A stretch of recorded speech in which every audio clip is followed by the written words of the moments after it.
Ja, en ik moet nog heel eerlijk bekennen, door het presenteren van Limburg vandaag ben ik erop achtergekomen dat er heel veel jong talent zit in Limburg. En ook vandaag zit er weer een parel van Limburgse bodem bij mij op de bank. Firdaus Aschrait. Zo zeg ik het goed, hè? Ja. Leuk dat je er bent, want jij zit in de finale van het Jeugdjournaal presentatiewedstrijd. Ja. Dat is niet mis, Nee. toch? Waarom heb je aan deze wedstrijd meegedaan? Omdat het me eigenlijk wel leuk leek. En ik heb wel heel vaak naar het Jeugdjournaal gekeken. En het was wel leuk voor een keertje. Want wat houdt die wedstrijd precies in? Nou, als je gaat winnen, dan mag je namelijk presenteren in het Jeugdjournaal met Milouska. Dat lijkt me ook wel helemaal geweldig. Ja. Wil je daar ook later je werk van maken? Wil je ook presentatrice worden? Ja, ik denk het wel, ja. Oké, nou dat is wel heel erg leuk. Hey, maar dan wil je daar aan meedoen aan die wedstrijd. Maar hoe doe je dat dan? Gewoon helemaal mezelf blijven, niet echt zenuwachtig overkomen en niet veel lachen en veel oefenen. Want je hebt een filmpje gemaakt, hè? Ja. Want je moest screening doen. Ja. En hoe heb je dat filmpje dan in elkaar gezet? Ik heb aan de klas gevraagd of ze mij wilden helpen. En toen zeiden ze oké. En toen hebben we de telefoon van mijn meneer gepakt en toen zijn we begonnen. En toen was een heel mooi eindresultaat daar. Ja. En daar gaan we eens even naar kijken. Hallo allemaal. Of vind je het beter dat ik goedendag zeg? Op een school in Duitsland mag je namelijk geen hallo of doei meer zeggen. De directeur vindt deze woorden onfatsoenlijk. Daarom moeten alle kinderen voortaan goedendag en tot ziens zeggen. De leerlingen op de school vinden dat echt belachelijk. Maar de directeur wil niet van mening veranderen. Wat vinden jullie hiervan? Op onze site stond vandaag de stelling: het is onfatsoenlijk om hallo of doei te zeggen. 20% is het ermee eens en 80% is het er niet mee eens. En dan gaan we nu door met de 10-jarige Job uit Zeeland. Hij kwam vast te zitten in de modder in een weiland. De brandweer moest aan de pas komen om hem te redden. Inmiddels is hij weer veilig en is hij hier in de studio. Hallo Job.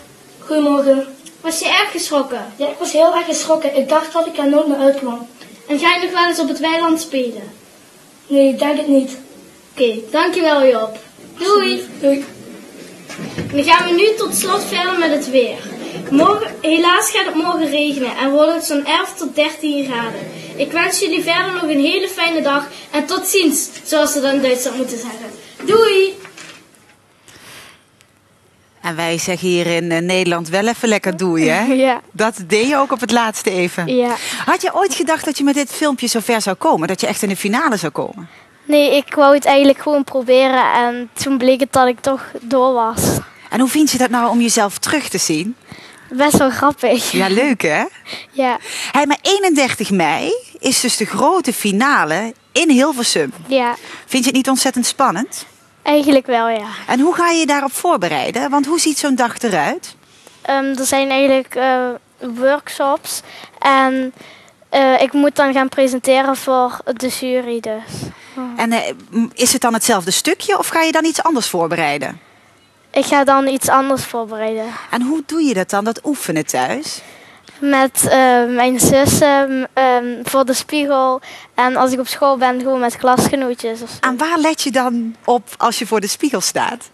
Gewoon dat ik niet echt veel lach, niet te zenuwachtig ben. En goed praat, duidelijk en hard. Zodat de mensen mij ook kunnen verstaan wat ik zeg. Ja, dat lukt je heel goed, hè? Ja. Maar oefen je veel? Ja. Dus je bent er straks 31 mei helemaal klaar voor. Ja. Maar je gaat er niet helemaal alleen naartoe, hè? Nee. Wie gaat er allemaal mee? Eigenlijk gaan we met de hele klas en met mijn meneer en mijn ouders en mijn zussen. Ze zullen wel ontzettend trots op jou zijn. Ja. En kunnen ook mensen op jou stemmen?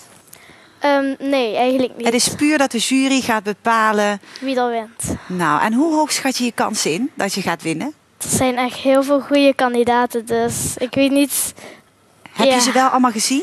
Ja, de helft heb ik wel gezien, ja. En hoeveel mensen staan uiteindelijk in de finale? 20. Dat is behoorlijk, hè? Ja. En ben jij de enige uit Limburg? Ja. En zeggen ze niks over jouw accentje? Maar eigenlijk hoor je dat bijna niet, hè? De zachte G bij jou. Nee. Dus jij zegt gewoon, ik ben er helemaal klaar voor.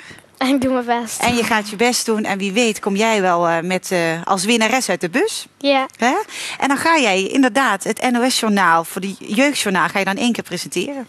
Ja. Maar daar moet je nog even op wachten. Maar ik vind het eigenlijk ook wel heel erg leuk als je mij straks gaat helpen tijdens dit programma. Wil je dat doen? Ja. En dan ga ik jou even influisteren wat je allemaal moet doen. En dan gaan wij eens even kijken of je dat allemaal goed kan. En dan weet ik zeker dat je 31 mei er helemaal klaar voor bent. Oké. Dan zie ik jou straks. Ja. Goed?